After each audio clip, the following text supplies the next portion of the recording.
Well, Congress is returning today. We're talking about this during break to try to hammer out some sort of deal to prevent a possible government shutdown. That deadline is just days away. Negotiations are hitting a snag. Again. It's like the song that never ends. Rumor has it, the GOP's most fiscal conservatives are threatening to take Speaker Kevin McCarthy's gavel if he negotiates a deal with Democrats. The deep spending cuts they're demanding wouldn't even pass the Democratic-controlled Senate, but they really aren't interested in some of the concessions that would be required to really work with Democrats to have this deal done. Tom Dempsey has the latest on Capitol Hill for us. Tom?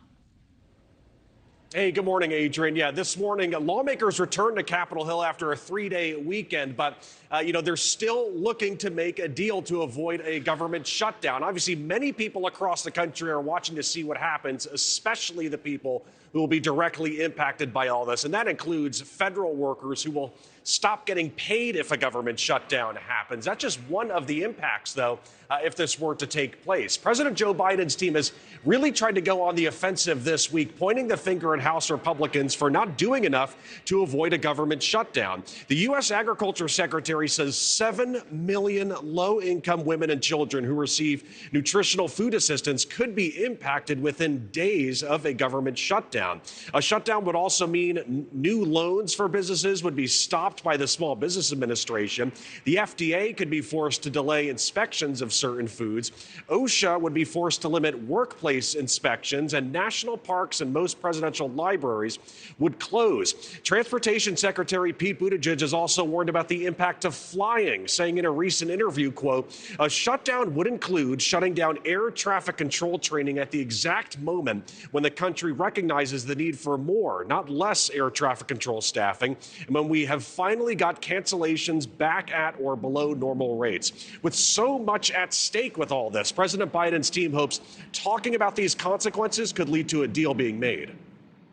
There are real consequences to real people in a real way when there is a shutdown, especially one that ought not to happen.